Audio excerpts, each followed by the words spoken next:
Hello students, how are you all. मैं उम्मीद करता हूं कि आप सभी बहुत अच्छे होंगे। मैं आज आप लोगों के सामने मूविंग चार्ज एंड मैग्नेटिज्म का थर्ड पार्ट लेकर आ चुका हूं और इस पार्ट में हम लोग बहुत मजा मस्ती करने वाले हैं और उसके साथ साथ बहुत अच्छे अच्छे न्यूमेरिकल सॉल्व करने वाले हैं। तो चलिए मैं इस सेशन को शुरुआत करता हूं और इस सेशन को शुरुआत करने से पहले मैं आपसे एक सवाल पूछना चाहता हूं। वो सवाल यह है कि क्या आपने कभी सोचा है कि अगर हम लोग किसी वायर में अगर करंट को दौड़ाएं तो उसके वजह से उसके आसपास में क्या होता है। आप यकीन करेंगे कि अगर मैं कहूं कि उसके आसपास में एक अनसीन फोर्स एक्ट कर रही होती है और वो फोर्स मैग्नेटिक फील्ड के वजह से होता है, यानी कि जो करंट उसमें दौड़ रही थी उसके वजह से इर्द गिर्द एक मैग्नेटिक फील्ड प्रोड्यूस हुआ होता है, जिस वजह से हम लोग कुछ मैग्नेटिक कंडीशन वहां पे महसूस करते हैं, यानी कि अट्रैक्शन फोर्स ऑफ अट्रैक्शन वहां पे एक्ट करता है। और ये जो फोर्स ऑफ अट्रैक्शन वहां पे एक्ट कर रहा होता है, इसको जानने के लिए एक बहुत ही बेहतरीन लॉ हम लोगों को एम्पियर के द्वारा दिया गया और उस लॉ को कहा जाता है एम्पियर सर्किटल लॉ। तो मैं आज का ये सेशन एम्पियर सर्किटल लॉ में डेडिकेट करने जा रहा हूं। तो आप यकीन मानिए आज का सेशन अगर आप करते हैं तो आपके बोर्ड एग्जाम, नीट का एग्जाम हो या जेई का एग्जाम हो, इन सारे के सारे एग्जामिनेशन में आपको बहुत जबरदस्त फायदा होने वाला है। चलिए आज का मैं ये सेशन शुरू करता हूं। मैं नितेश रंजन आपके सामने प्रेजेंट करने जा रहा हूं फिजिक्स का मूविंग चार्ज एंड मैग्नेटिज्म का थर्ड क्लास। चलिए स्टार्ट करते हैं आज के सेशन को।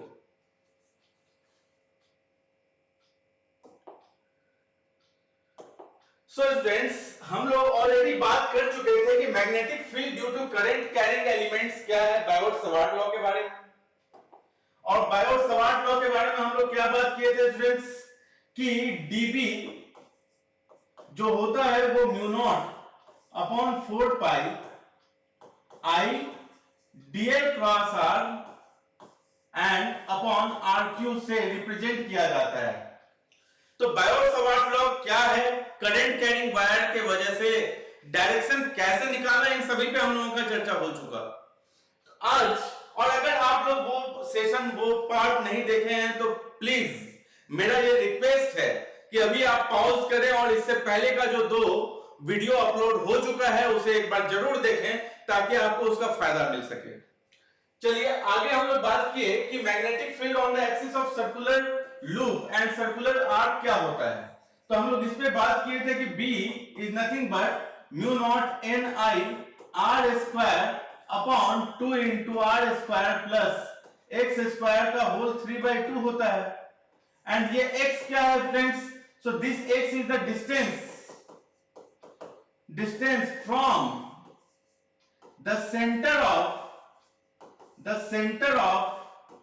circular loop to the point where we have to find magnetic field. So students, इन सारी चीजों के बारे में हम लोगों का ऑलरेडी डिस्कशन हो चुका। Inside the long straight current carrying wire, अब स्ट्रेट करंट कैरिंग वायर की वजह से क्या होता है स्टूडेंट्स, सो ये होता है mu naught I upon 2 pi R and in fact semi infinite, infinite and साथ ही साथ जो फाइनाइट कंडीशन है, इन सभी के बारे में हम लोगों का डिस्कशन हो चुका। एंड जिसमें मैं आप लोगों को बोला था कि जैसे आप लोग लैम्डा लेते थे इलेक्ट्रोस्टैट में, यहां पे आप करंट लोगे, के के जगह पे आप म्यू नॉट अपॉन 4 पाई लोगे और जो डिस्टेंस है वो एग्जैक्टली वैसे ही लेना है जैसा आप वहां पर ले रहे थे। तो डेफिनेटली ये जो फॉर्मूला होगा वो आप लोगों के लिए काफी आसान हो सकता है अगर आप इलेक्ट्रोस्टैट के फॉर्मूले पे कमांड रख रहे हो। तो ध्यान दीजिएगा इस बात का कि मैं जो ये फॉर्मूला लिखा हूं ये इनफाइनाइट का कंडीशन है and rest of all the conditions are already mentioned in the previous lectures. तो आप उस वीडियो को जाकर देख लें तो आपको समझ में आ जाएगा। इसके बाद आता है ये एम्पियर्स लॉ और बाबा एम्पियर के द्वारा दिया गया इस लॉ पे आज का ये डिस्कशन होने वाला है। तो डेफिनेटली ये सेशन हम एम्पियर्स लॉ पे डेडिकेट कर रहे हैं। तो चलिए हम लोग एम्पियर लॉ को शुरू करते हैं। मैं आपको ऑलरेडी बता चुका कि एम्पियर्स लॉ किस वजह से हम लोग पढ़ने जा रहे हैं, व्हाई एम्पियर सर्किटल लॉ। तो डेफिनेटली यहां आप देखना, use of Ampere circuital law है क्या, to find magnetic field. To find magnetic field we use Ampere circuital law students. तो ये जो मैग्नेटिक फील्ड है इसे पता करने के लिए हम लोग एम्पियर सर्किटल लॉ अप्लाई करेंगे। तो ये हम लोगों को कहां-कहां पे इस्तेमाल होगा और इसका स्टेटमेंट क्या है, इन सभी पे अब हमारा डिस्कशन होने वाला है। तो सबसे पहले इस चीज को समझिए, the line integral of B dot dl, the line integral of B dot dl taken over the entire closed path of induction in a given perpendicular plane is equal to mu naught times the current, total current enclosed in the closed path। मतलब क्या, ये अगर हम लोग जो बात कर रहे हैं यहां पर, ये जो आप सिंबल देख रहे हो, ये जो सिंबल है, इस सिंबल को ही हम लोग लाइन इंटीग्रल कह रहे हैं। पहले तो आप इस बात को समझ लो। और लाइन इंटीग्रल का मतलब क्यों लाइन इंटीग्रल, यहां पर क्योंकि डॉट प्रोडक्ट का बात हो रहा है, तो dot product is the function of cos theta, और cos थीटा के लिए हम लोगों को एक लूप लेना है। क्या लेना है फ्रेंड्स, लूप लेना है। तो ध्यान दें इस बात का कि मैं अगर यहां पर कुछ इस तरीके से बोल रहा हूं कि यहां पर दो करंट कैरिंग वायर कुछ इस तरीके से हैं,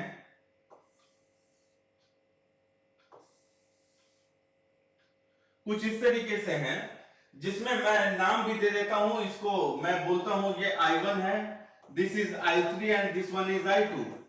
अगर मैं कुछ इस तरीके से कंडीशन बता रहा हूं एंड इसके वजह से मैं यहां पर कहीं मैग्नेटिक फील्ड पता करना चाहता हूं, this is the point where we want कि what is the magnetic field due to this three wires. तो अगर मेरा ये कंडीशन है और मुझे मालूम करना है कि यहां पर क्या होने वाला है मैग्नेटिक फील्ड, तो हम लोग इसको एम्पियर सर्किटल लॉ के वजह से मदद से हम लोग पता करने वाले हैं। तो अब आप पूछेंगे कि कैसे, तो ध्यान दीजिए इस बात को, आप इस बात पे ध्यान दीजिए कि अगर मैं यहां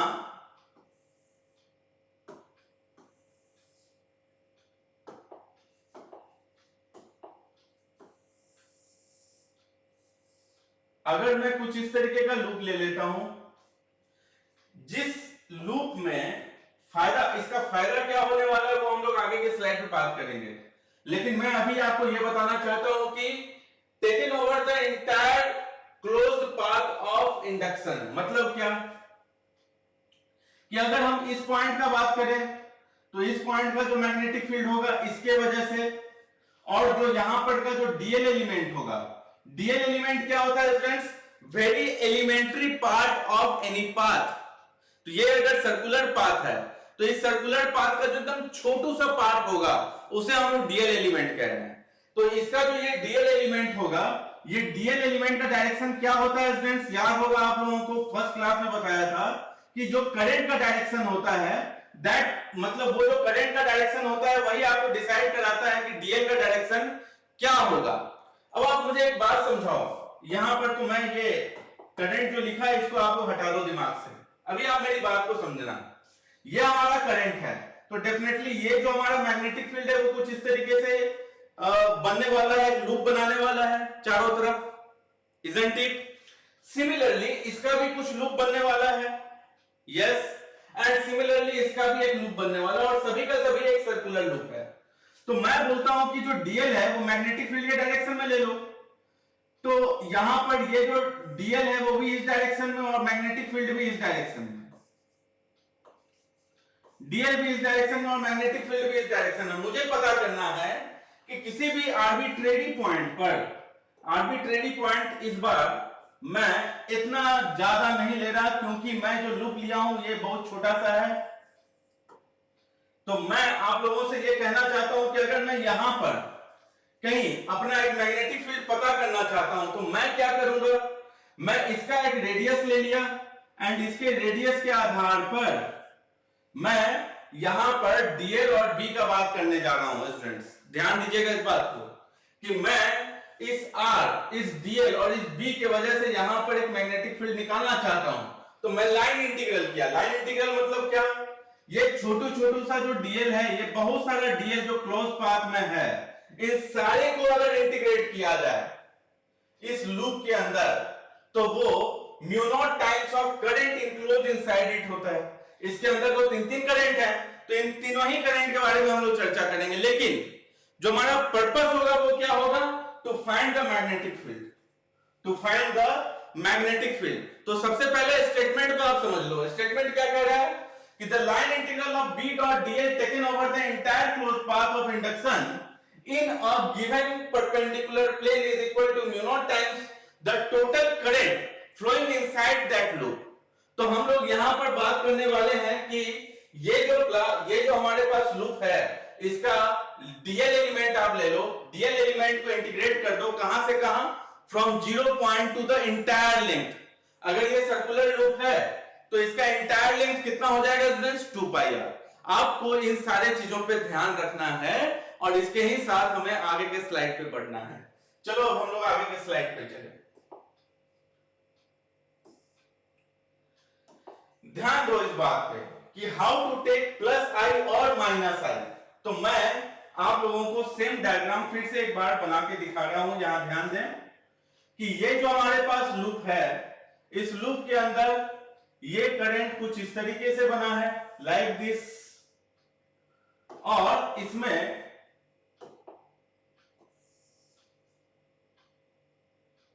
कुछ ऐसा कंडीशन है। मैं बोला कि ये हमारे पास I1 है, ये I2 है एंड ये I3 है। तो स्टूडेंट्स आपको either of the side positive और रेस्ट ऑफ द साइड को नेगेटिव कंसीडर करके चलना है, जो अभी तक हम लोग फिजिक्स में करते आ रहे हैं। ठीक उसी प्रकार से यहां पे आपको ये कंडीशन लगाना है। तो ध्यान दो इस बात पे कि मैं अगर बोलूं कि integration of cyclic integral of B dot dl should be equal to mu naught times of phi, तो हम आप बोलोगे कि सर जैसे हम लोग गॉस थ्योरम में पढ़े थे, तो आप ऐसा कहते थे कि सारे के सारे शेप जो है वो सिमेट्रिकल होने चाहिए, तो क्या यहां भी सिमेट्रिकल होने चाहिए? तो मैं बोलूंगा कि देखो स्टूडेंट्स, ऐसा है कि आप, अगर मैं आपसे बोलूं कि ये हमारे पास करंट कैरिंग वायर है, अगर मैं आपसे बोलूं कि ये हमारे पास करंट कैरिंग वायर है और ये भी हमारे पास करंट कैरिंग वायर है, तो मैं इसके आसपास में दोनों ही तरीके का लूप बना सकता हूं, दोनों ही तरीके का लूप बना सकता हूं। एक तो ऐसा और एक शैतान बच्चे जैसा, कुछ इस तरीके का, एक शैतान बच्चे के जैसा कुछ इस तरीके का, ये भी क्लोज लूप है। तो मैं दोनों ही तरीके का क्लोज लूप बना सकता हूं। मैं अगर बोलता हूं कि ये I है तो ये भी I है, तो इन दोनों ही करंट के वजह से हमारे सामने क्या एम्पियर सर्किटल लॉ वैलिड है? मैं बोला एकदम वैलिड है। मतलब यहां पर D dot dl is equal to mu naught I जो है ये एकदम से वैलिड है साहब, बिल्कुल वैलिड है। लेकिन कंडीशन क्या है, अब इस चीज पे ध्यान दें हम लोग, is equal to mu naught I दोनों के लिए ही वैलिड है। अब मुझे बताओ कि क्या हम लोग डॉट प्रोडक्ट को ब्रेक नहीं करेंगे?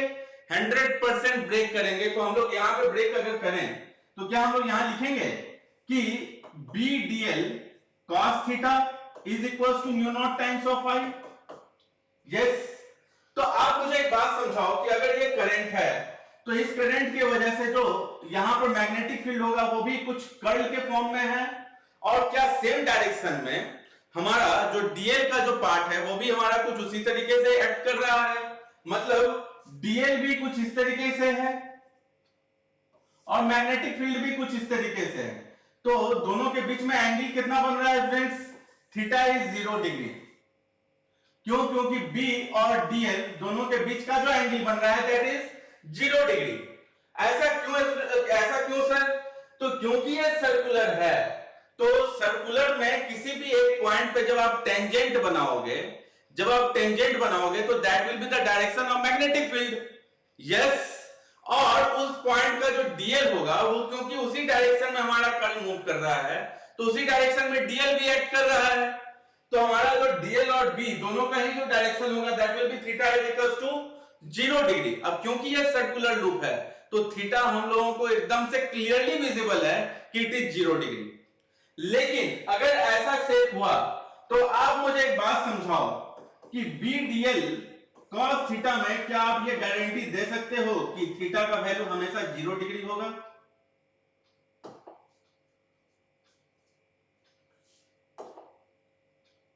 क्या आप इस बात की गारंटी दे सकते हो कि थीटा का वैल्यू हमेशा ही 0 डिग्री होगा?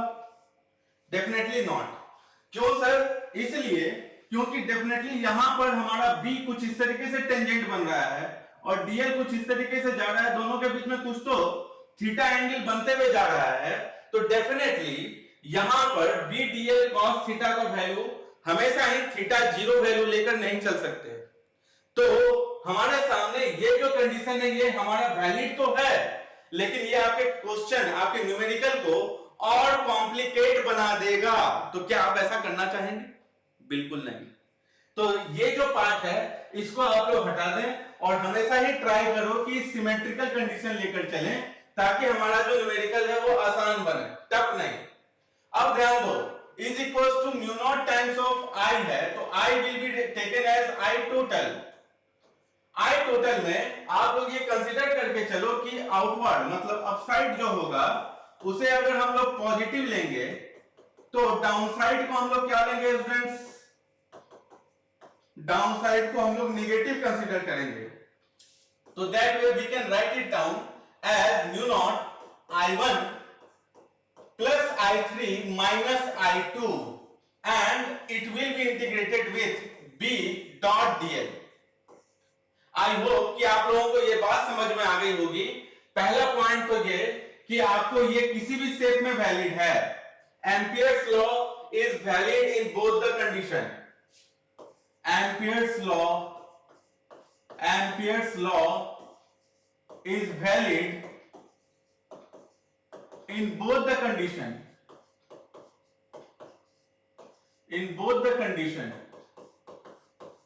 दोनों ही कंडीशन में ये वैलिड है। लेकिन अगर हम लोग सिमेट्रिकल लेकर चल रहे हैं तो थीटा हमें पता है, इसलिए हमें यहां पर ये लॉ अप्लाई करने में कोई समस्या नहीं, कोई दिक्कत नहीं।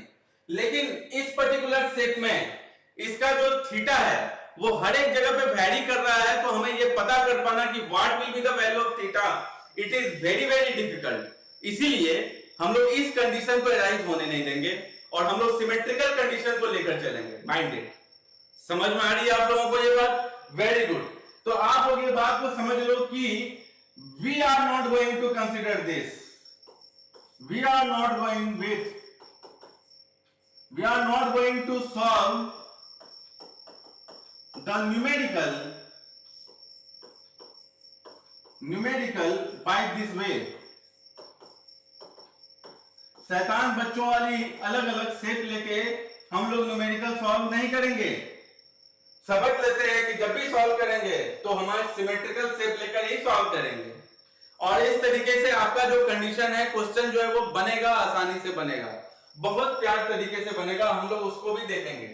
और मैं आप बोला कि एम्पियर्स लॉ जो अभी हम लोग पीछे वाले स्लाइड में देखे थे वो ये कह रहा था कि B dot DL is equal to mu naught I।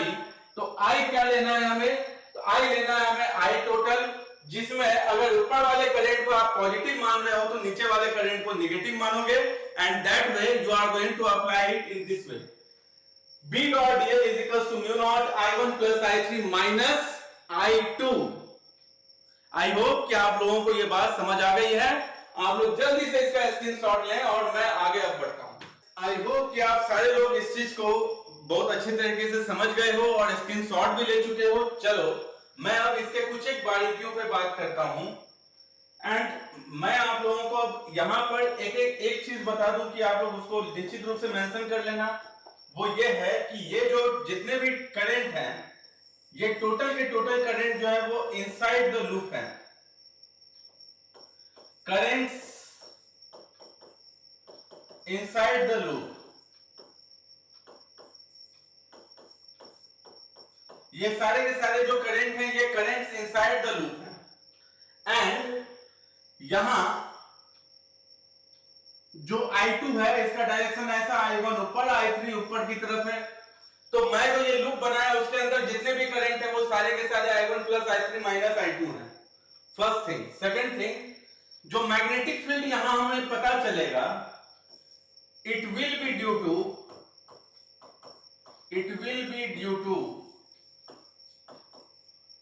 all the current carrying wires,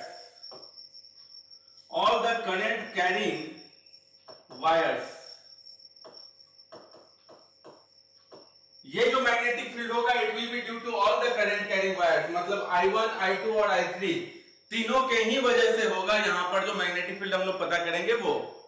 तो आप लोग इन सारे पॉइंट्स को दिमाग में रखना, ध्यान में रखना, and then let us move ahead. चलो नेक्स्ट पॉइंट पे हम लोग आते हैं। If the integral of B dot DL around any close path Amperian loop is 0, then Ampérian loop. So friends, what is the condition? This is Ampérian loop.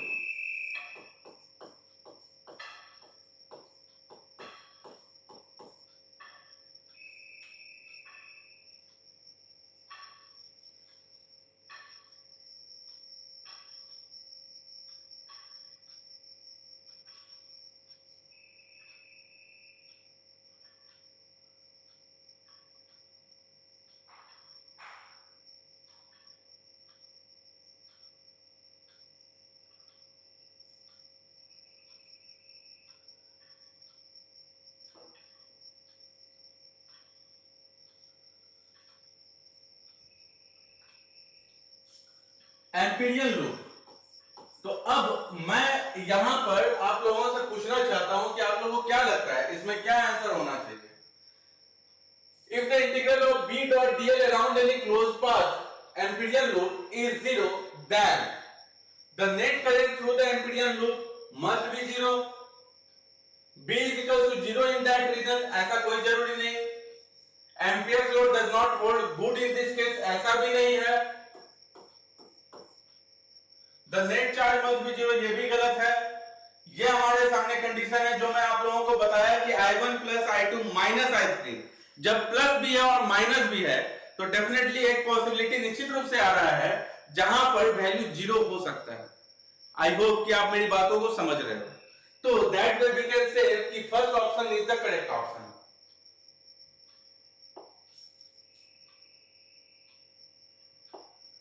Now second is the condition, a current carrying conductor of length L is bent into two loops one by one. First loop has one turn of wire and the second loop has two turns of wire.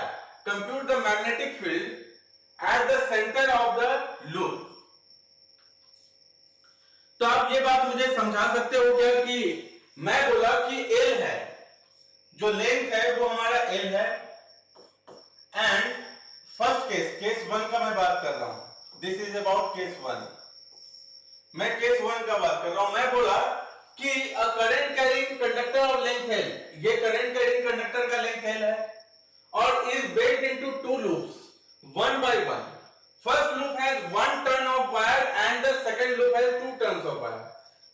पहले loop का एक turn है, मतलब n into 2 pi r is the condition, जिसमें कि number of turn 1 है, तो 1 into 2 pi r is equals to L. It means R is equals to L upon 2 pi.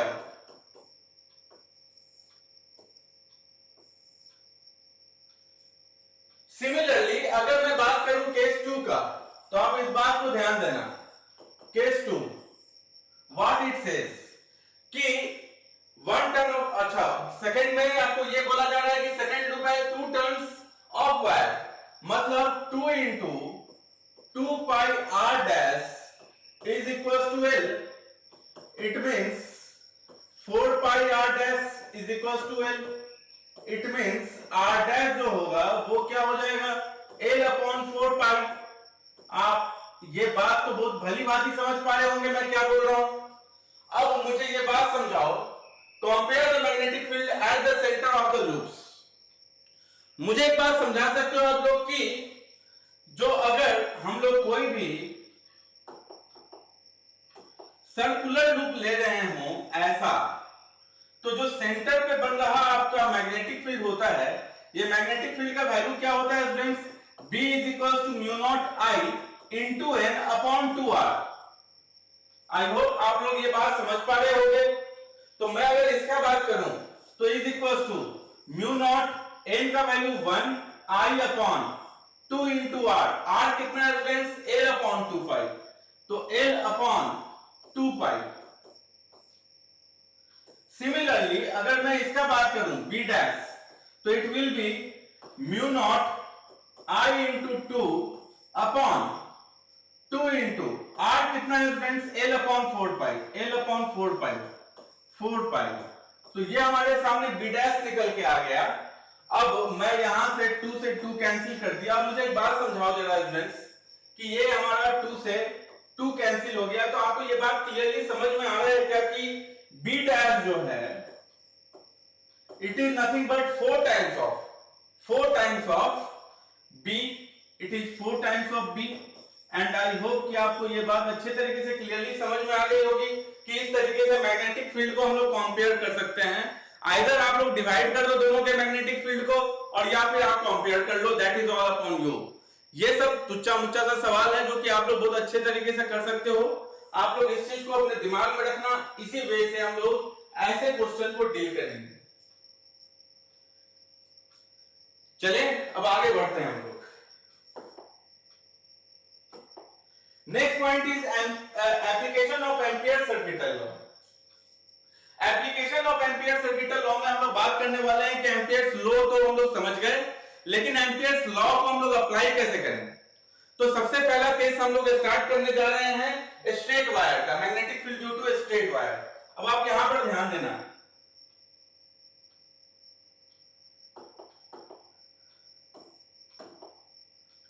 यह हमारा एक वायर है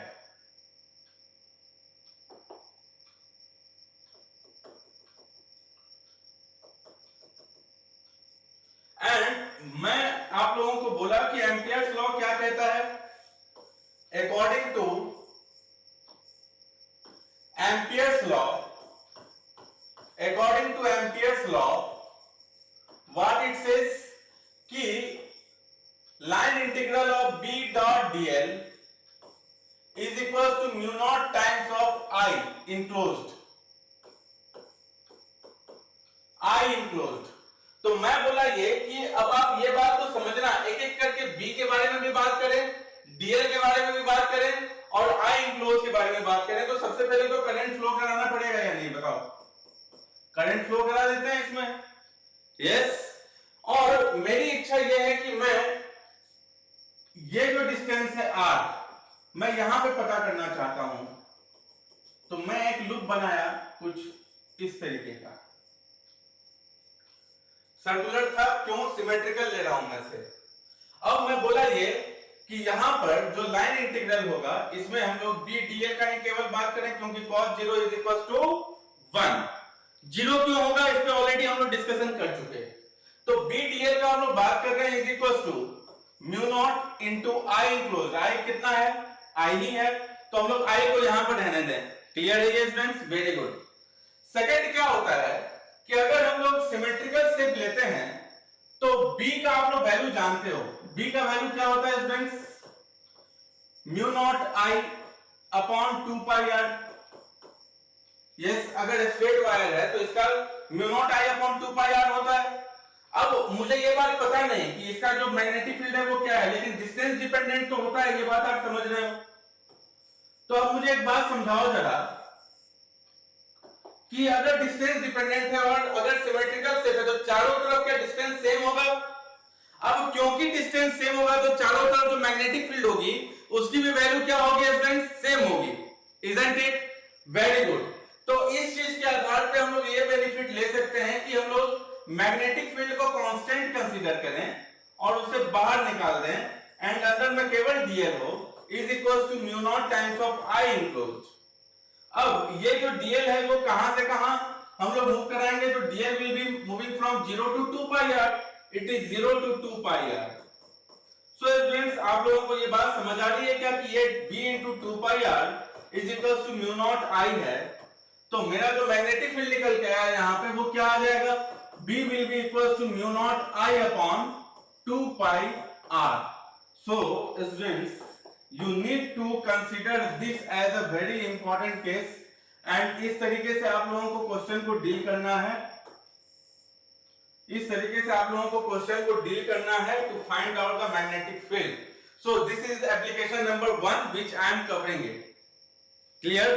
तो आप लोग इस चीज को आप लोग बहुत अच्छे तरीके से स्क्रीनशॉट ले लो. अगर समस्या है तो आप लोग अभी के अभी पूछ सकते हो, कमेंट बॉक्स में आप जाकर ये लिख सकते हो कि सर मुझे री एक्सप्लेनेशन चाहिए and I will definitely come up with re explanation part. Clear students? Okay, तो आप लोग इसका स्क्रीनशॉट लो and let us move with the next slide.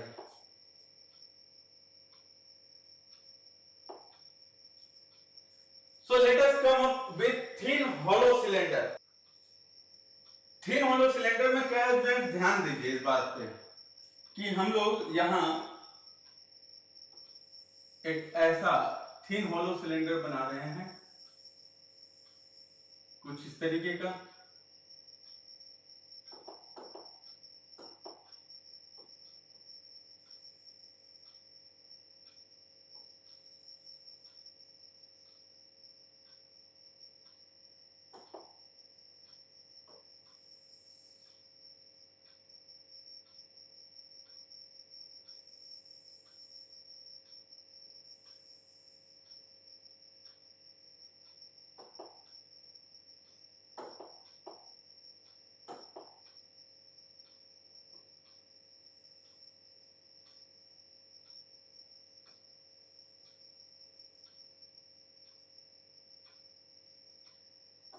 So this is the condition of thin hollow cylinder. अब आप इस बात को ध्यान देना कि मैं thin hollow cylinder में जो बात करने जा रहा हूं वो क्या है, exactly similar to electrostat है. मैं electrostat के जैसा ही यहां पर कंडीशन रखने जा रहा हूं. अब ध्यान देना इस बात का. There will be the three case. Case 1,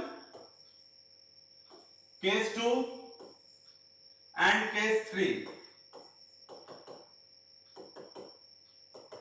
case 1 क्या होगा friends, if r is less than r, if r will be equal to r and if r is greater than r. अब मुझे एक बात समझाओ जरा स्टूडेंट्स आप कि यहां मैं अगर बोल रहा हूं कि R is smaller than R, तो सबसे पहले तो R डिसाइड करते हैं हम लोग. This is R, capital R. Thin hollow cylinder है तो इसके थिकनेस पे हम लोग बहुत ज्यादा अभी फोकस नहीं कर रहे हैं. हम लोग केवल और केवल सीधे सीधे रेडियस का बात कर रहे हैं और अंदर में पूरी कैविटी है, ये बात कंसीडर करके चल रहे हैं. अब मुझे एक बात समझाओ जरा, करंट तो इसमें ही फ्लो कर रहा होगा, इस वाले ही पार्ट में करंट फ्लो करेगा, बिकॉज अंदर में तो करंट नहीं होगा. अंदर में ये वाली जो पार्ट है, ये जो पार्ट है, this is all cavity. Cavity है ये सारे. समझ में आ रही है आप लोगों को ये बात? Very good. अब अगर आप लोगों को ये बात समझ आ रही है तो यहां ध्यान दें कि अगर ये R है तो मैं तुमसे अगर पूछता हूं कि R इज, मैं एम्पियर्स लूप बनाऊंगा, एम्पिरियल लूप. एक लूप बनाया मैं, R is less than R. Second loop में बना रहा हूं, R is equal to R. And third loop जो मैं बना रहा हूं वो है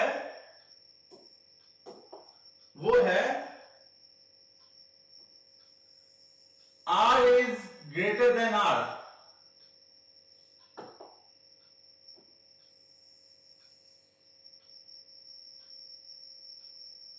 अब इस बात को समझें आप सभी के सभी.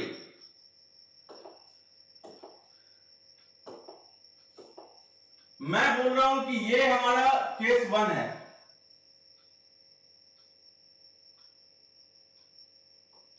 ये जो केस है ये हमारा केस 2 है, एंड ये जो पार्ट है ये वाली, ये हमारी केस 3 है. तो इस बात को ध्यान रखते हुए मैं अब आगे प्रोसीड करता हूं और अब आप लोग से मैं पूछता हूं कि केस 1 का बात किया जाए, if R is less than R, मैं बोला कि यहां पर आप लोग लाइन इंटीग्रल लिख रहे हो B DL is equal to mu not times of I enclosed. अगर ये r लेस देन r है, मतलब रेडियस से कम है, तो रेडियस से कम में कोई करंट है क्या, ये बात आप ध्यान देना। कोई करंट है क्या यहां पे? तो यहां इसके अंदर क्योंकि कैविटी है, तो ये जितने भी करंट होंगे वो तो आउटर पेरिफेरी से निकल रहे होंगे, तो इनसाइड में कोई भी करंट नहीं है। Is this clear? तो अगर अंदर में कोई करंट नहीं है तो डेफिनेटली इसकी वैल्यू क्या हो जाने वाली है, जीरो। सो यहां आप लोग लिखोगे B dl is equals to 0 and B will be definitely equal to 0 inside, मतलब R is less than R में, case 1। Clear students? Very good. Next point में मैं बोल रहा हूं कि R is equals to R, तो यहां पर मैं क्या लिखूंगा, B dl is equals to mu naught times of I, और B हमारा कांस्टेंट होगा, लाइन इंटीग्रल dl का करेंगे 0 to 2 pi कैपिटल R करेंगे, because R is equals to R and is equals to mu naught times of I. So students B क्या हो जाने वाला है, mu naught I upon 2 pi capital R। I hope कि आपको ये बात समझ आ रही होगी। क्लियर है ये स्टूडेंट्स? Very good. अब मैं बोल रहा हूं कि R is greater than R, तो यहां ध्यान देना कि मैं बोला कि B तो बाहर आ जाएगा भाई, अंदर में आप रखोगे dl is equals to mu naught times of I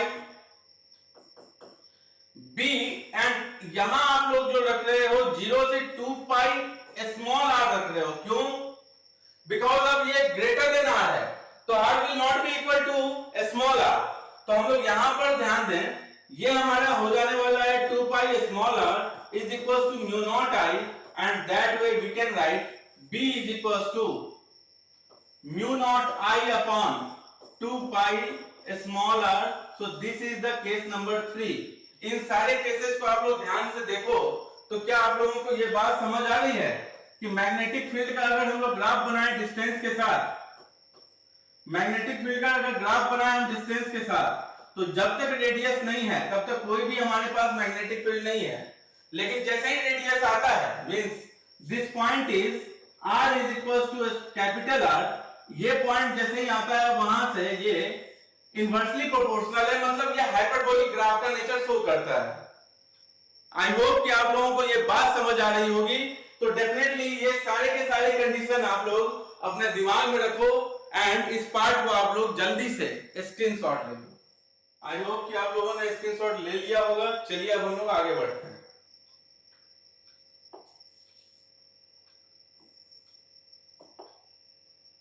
Now this is the case of magnetic field due to current carrying cylinder. Now this is solid cylinder. अब जो हम लोग बात करने जा रहे हैं student, this is about solid cylinder. This is solid cylinder. ये स्टूडेंट solid cylinder है और ये काफी इंपॉर्टेंट है। ये अपने दिमाग में आप लोग रख लेना, ये बहुत इंपॉर्टेंट है। जिस तरीके से करंट कैरिंग वायर इंपॉर्टेंट था, वैसे ही ये भी काफी इंपॉर्टेंट है।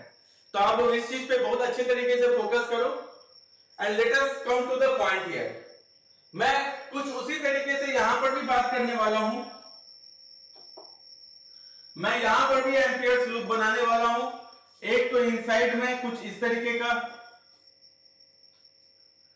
फिर एक लूप मेरा होगा जो कि रेडियस को कवर कर रहा होगा,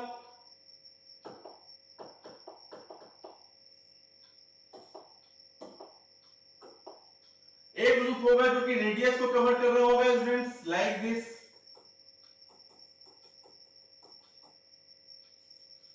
और एक लूप होगा जो कि आउटसाइड का बात कर रहा होगा, like this.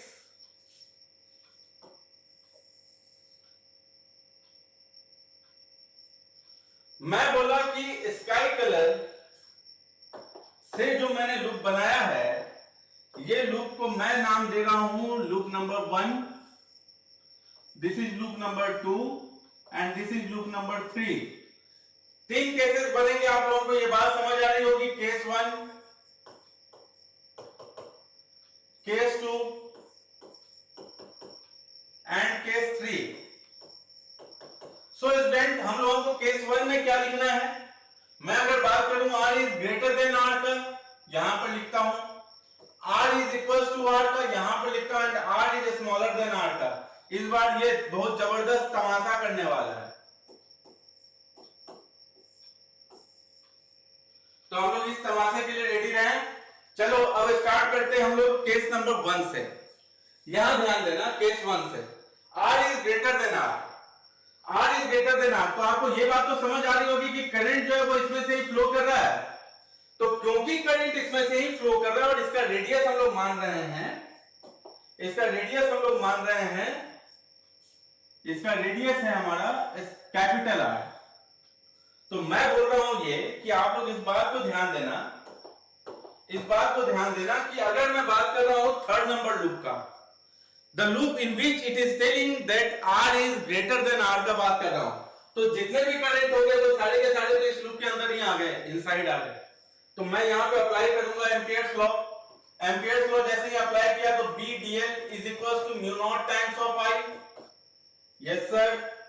And then if I am telling कि B हमारा बाहर हो जाएगा भाई, और ये जो हमारा dl है, ये dl का जो वैल्यू होगा वो आप इंटीग्रेट करके क्या लिखने वाले हो, 2 pi small r is equal to mu naught I।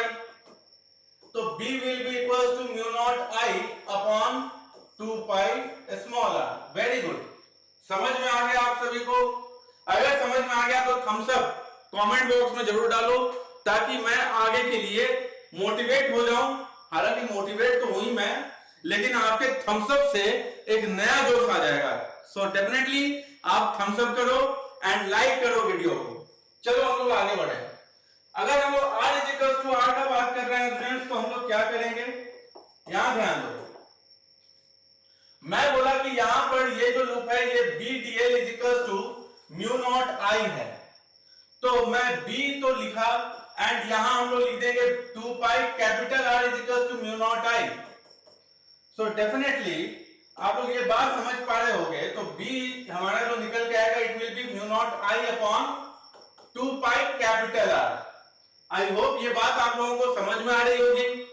Yes, very good. तो अगर हम लोग इस तरीके से इसको करते हैं तो हमारे पास केस 2 निकल के आता है। अब ये जो जुल्मी बालम है ये हमारे साथ क्या करने वाले हैं वो देखो। मैं बोला कि टोटल एरिया जो है पाई R स्क्वायर, इसमें करंट दौड़ रहा है I, तो यूनिट एरिया में कितना दौड़ रहा होगा, I upon pi R square दौड़ रहा होगा। सर क्या इसे ही हम लोग करंट डेंसिटी कहते हैं? क्या इसे ही हम लोग करंट डेंसिटी कहते हैं? Yes sir. करंट डेंसिटी को किससे रिप्रेजेंट करते हैं? J से रिप्रेजेंट करते हैं सर। Very good. अब ये जो J है ये आप लोगों को यहां पर निकल के आ गया। तो अगर मैं बोल रहा हूं कि R is smaller then R, तो उस R का जो एरिया होगा, मतलब ये वाला जो एरिया होगा स्टूडेंट्स, ये वाली जो एरिया होगी वो एरिया क्या होगी बताओ आप? It will be definitely pi R square. तो पाई R स्क्वायर के लिए जो करंट होगा वो क्या हो जाएगा स्टूडेंट्स, पाई R स्क्वायर इनटू पाई small r square. Very good. तो ये हमारे सामने I डैश हो गया जो कि फ्लो कर रहा होगा R is less than R में। Is this clear? Is this clear students? Very good. तो चलो अब हम लोग आगे बढ़े। मैं लिखूंगा अब क्या कि जो B है वो तो बाहर ही होगा भाई साहब, and into 2 pi small r। Yes, and is equals to mu naught I। I हमारा जो वैल्यू होगा वो I डैश का हम लोग लिखने वाले हैं, वो क्या होगा बताओ आप लोग?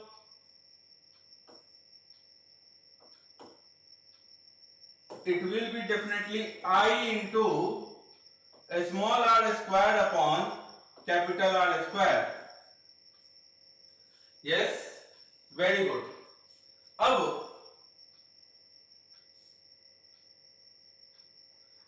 आप लोग मुझे ये समझा दो जरा। अब आप लोगों को क्या ये बात समझ आ गई है कि B का वैल्यू कैसे निकल के आएगा? It will be mu naught I into a small r square upon 2 pi small r into capital R square. ये R से ये square cancel, right down by cancel. ये हम क्या लिखने वाले हैं ये बताओ?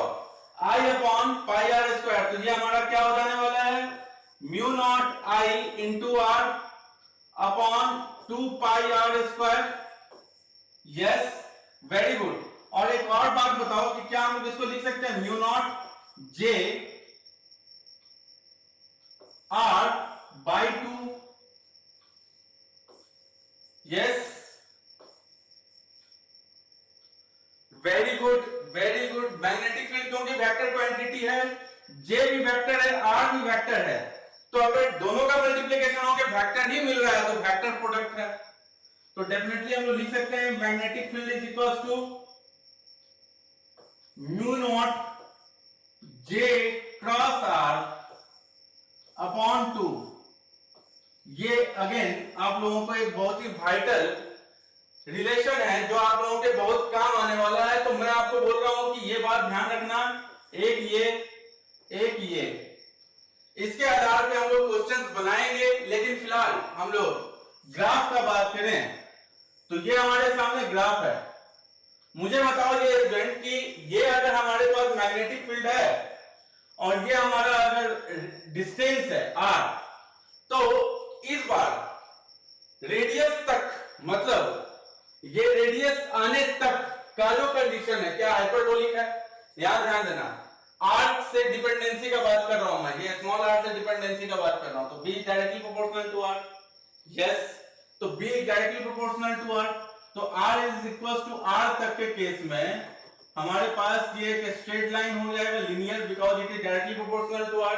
एंड उसके बाद it is inversely proportional to r, मतलब ये हाइपरबोलिक ग्राफ हो जाएगा। कुछ इस तरीके का कंडीशन है। यस, आई होप कि आप लोगों को ये बात समझ आ गई होगी। अगर समझ आ गई है तो थम्स अप करो एंड डेफिनेटली इसका स्क्रीनशॉट ले लो ताकि हम लोग इससे आगे बढ़ें। यस स्टूडेंट्स, तो मैं उम्मीद करता हूं कि आप लोग यहां तक के पार्ट को बहुत अच्छे तरीके से समझ गए होंगे। चलो अब हम लोग आगे बढ़ते हैं।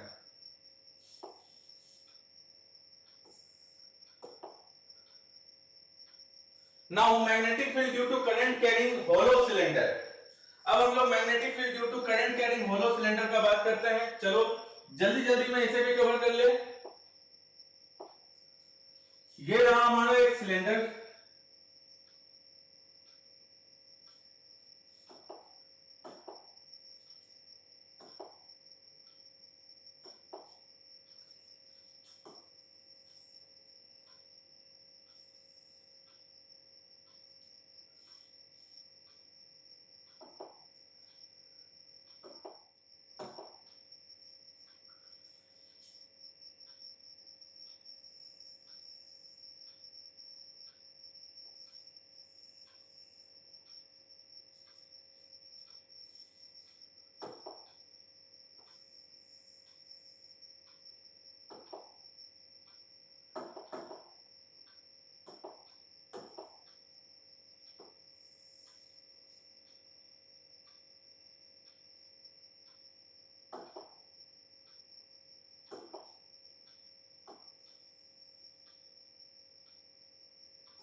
Like this.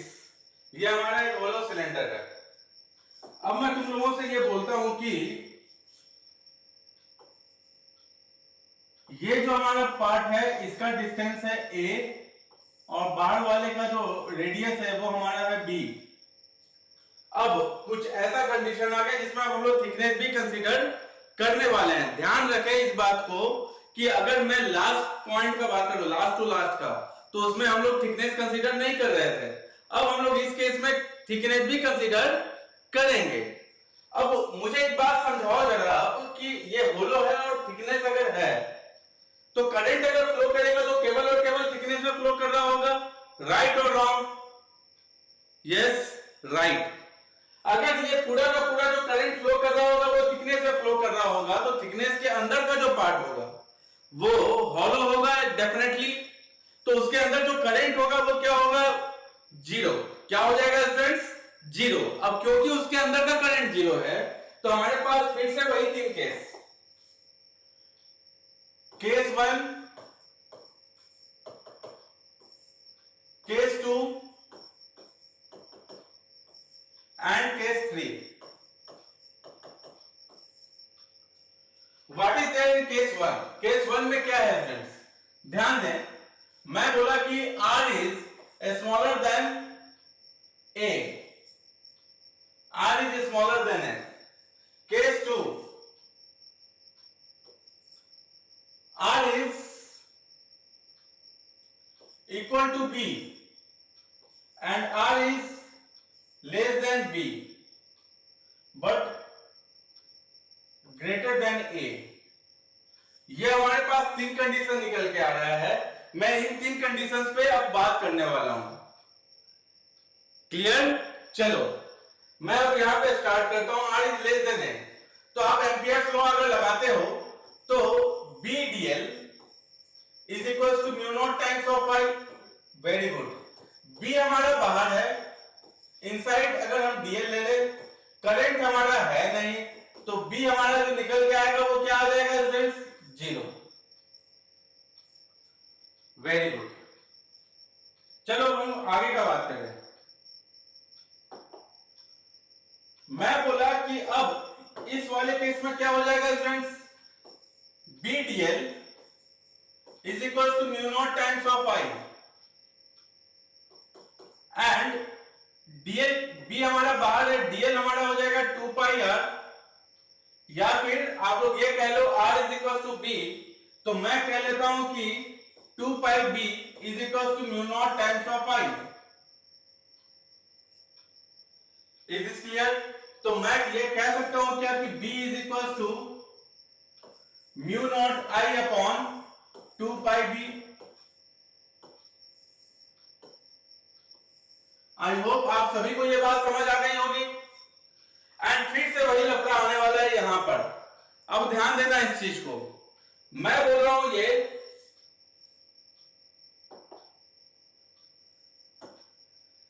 कि आई करंट दौड़ रहा है, कहां दौड़ रहा है? Pi into b square minus ए स्क्वायर में दौड़ रहा है सर. क्यों? बिकॉज वो एरिया जो कि दोनों के बीच में है, करंट बस उसी एरिया में फ्लो कर रहा है. मैं ये कहना चाह रहा हूं.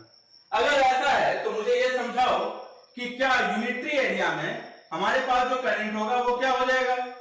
आई upon pi into b square minus ए स्क्वायर. कि जो मैं आई डैश का बात कर रहा हूं वो किस एरिया का बात कर रहा हूं? Pi into are square minus A square का बात कर रहा हूं. राइट? तो मुझे ये बताओ जरा कि यूनिट में ये कितना था current? I upon pi into b square minus A square. तो डेफिनेटली आई डैश क्या हो जाएगा students? Unit current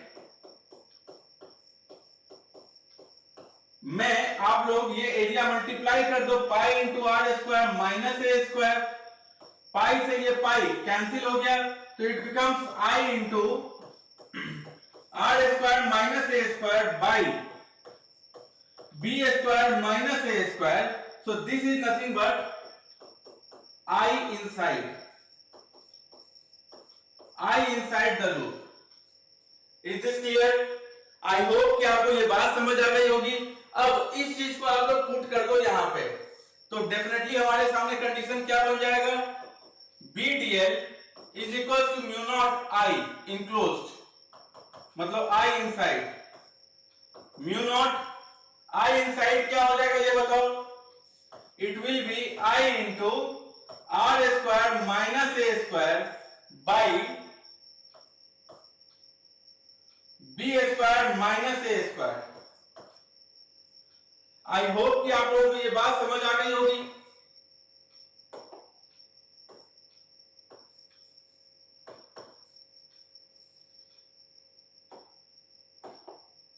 And here we can say b into 2 pi r. तो b हमारा क्या निकल के आ जाएगा? Mu naught I into are square minus A square by 2 pi r into b square minus a square. So this is nothing but the magnetic field which we are going to find out at some distance which is in between this. मतलब ये वाला जो distance है यार वहां पे, अगर मैं इसका टॉप व्यू बनाऊं तो कुछ ऐसा है.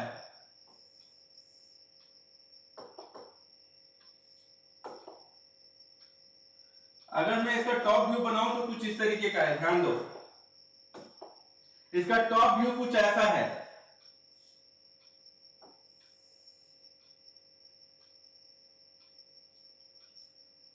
मैं यहां कह रहा हूं कि ये हमारा है ए, ये रहा बी, एंड इस दोनों के बीच की जो कोई एक डिस्टेंस हम लोग ले लें, ये हमारा जो डिस्टेंस हो गया, अलग कलर से मैं इसे बना देता हूं, ध्यान दो। ये जो हमारे सामने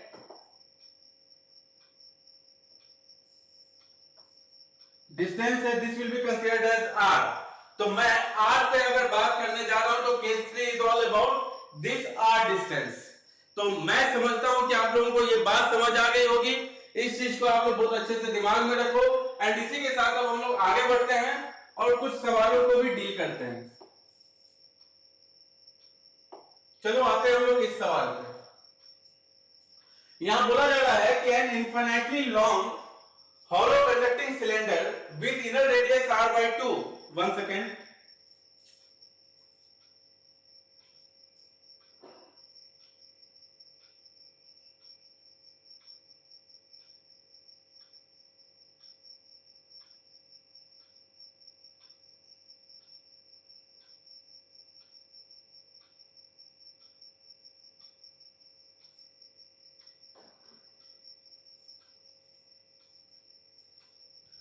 यहां बोला जा रहा है कि an infinitely long hollow conducting cylinder with inner radius r by 2 and outer radius r carries a uniform current density along its length. The magnitude of the magnetic field B and a function of the radial distance r from the axis is best represented by. तो ध्यान देना इस बात को कि मैं अगर inside का बात करूं 0, अगर मैं बाहर के पेरीमीटर का बात करूं तो it is inversely proportional to the case, मतलब डिस्टेंस b। और अगर मैं इस तरीके से बात करूं तो अब आप लोग मुझे ये बताओ कि मैग्नेटिक फील्ड में इसका जो डिपेंडेंसी r पे है वो किस तरीके का है friends? It is in the form of quadratic.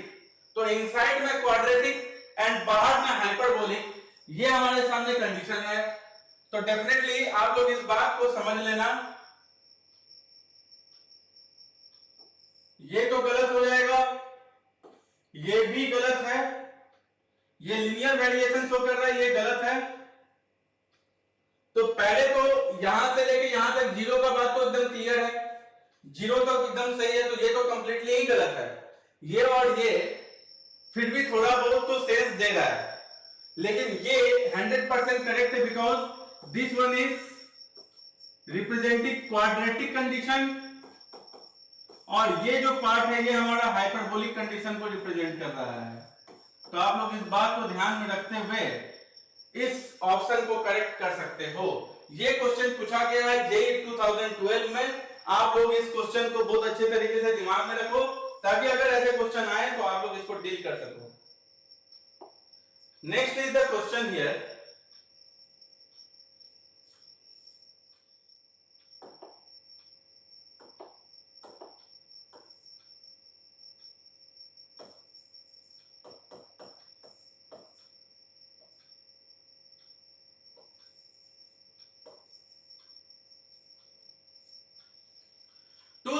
circular loops of radius r are lying concentrically with their planes at right angles to each other.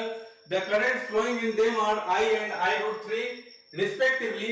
The magnetic field at the center of the coil is. तो अब हम लोग questions पे focus करने वाले हैं, तो please concentration अपना बनाए रखिए क्योंकि अब हम लोग न्यूमेरिकल्स पे पूरे तरीके से जोर मारेंगे। तो आप लोगों के पास जितने भी आप लोग फॉर्मूला अभी तक कवर किए हो इन सभी पे अब आ जाओ, बिकॉज एम्पियर्स लॉ के बाद हम लोग चार्ज के बारे में डिस्कशन करेंगे। Till now we were discussing about the current वाला part and hereafter we are going to discuss on the charge वाला पार्ट। Is this clear?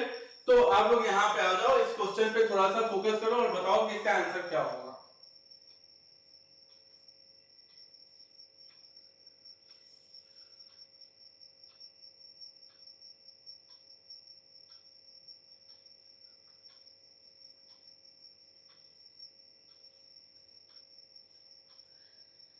ये रात के बज चुके हैं 3:11। तो मैं ये उम्मीद करता हूं कि इस क्वेश्चन के बाद मैं आज आप लोगों से ऑफ लूंगा कल मैं 20-25 मिनट का सेशन लेके इनसे रिलेटेड जितने भी क्वेश्चन है उस पे अलग से एक वीडियो बना के उस पे डिस्कशन करेंगे। तो डेफिनेटली मैं इस क्वेश्चन को पहले कवर कर लूं। इस पे आइए अब जरा ध्यान देना इस चीज पे। Two similar circular loops of radius r are lying concentrically with their planes at right angles.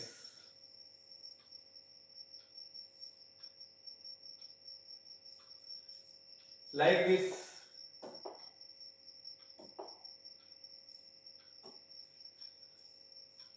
Right angles to each other. The current flowing in them are I and I root 3. किसी एक में I ले लो,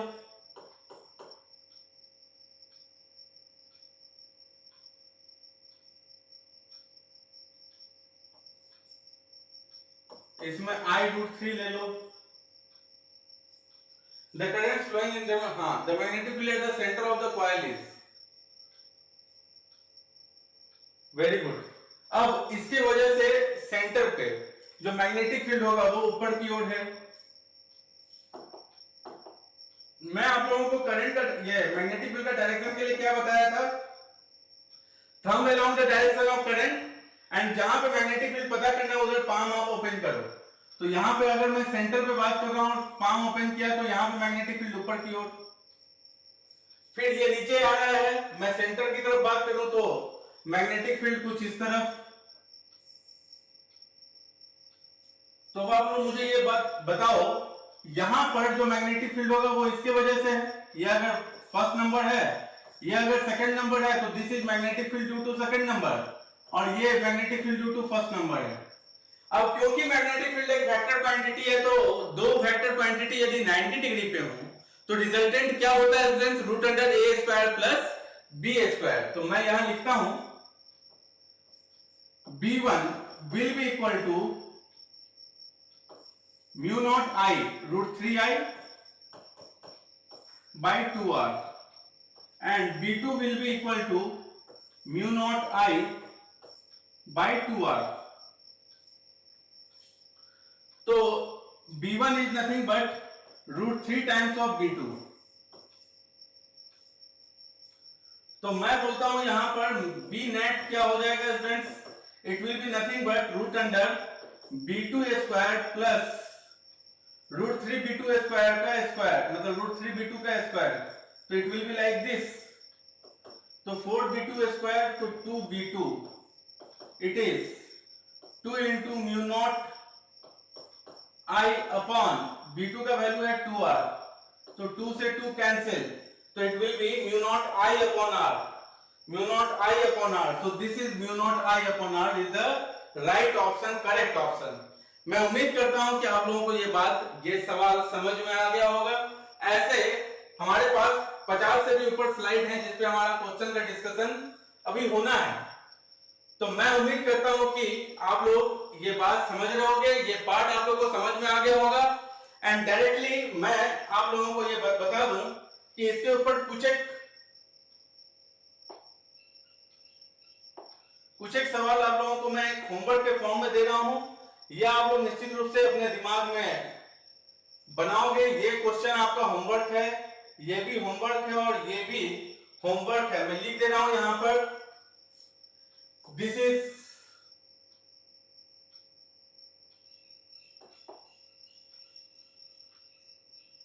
homework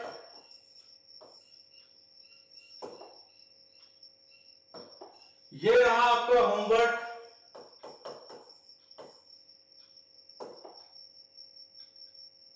and this one is your homework. Easy question, तुच्चे question आप लोगों को homework के form में आज दिया हूं। मैं उम्मीद करता हूं कि ये आप लोगों के लिए ज्यादा दिक्कत का बात नहीं होगा। This is again your homework. मैं इन सारे पे बात करूंगा लेकिन नेक्स्ट क्लास में, और इसके आगे के जितने भी स्लाइड्स हैं उस पे हमारा एक साथ एक ही बार में डिस्कशन होगा नेक्स्ट क्लास में। And we are going to over it because इसके आगे कोई थ्योरी नहीं बचता करंट से रिलेटेड। मैं इसके आगे सीधे अब चार्ज का बात करूंगा। आई होप कि आज का सेशन आप लोगों को बहुत पसंद आया होगा। एम्पियर्स लॉ का जो पार्ट है वो आज ओवर होता है और इसी के साथ मैं आज का सेशन को एंड करता हूं। उम्मीद करता हूं कि आप लोगों को यह सेशन बहुत पसंद आया होगा, तो लाइक, सब्सक्राइब और शेयर करना बिल्कुल मत भूलिएगा। Thank you very much. नमस्ते।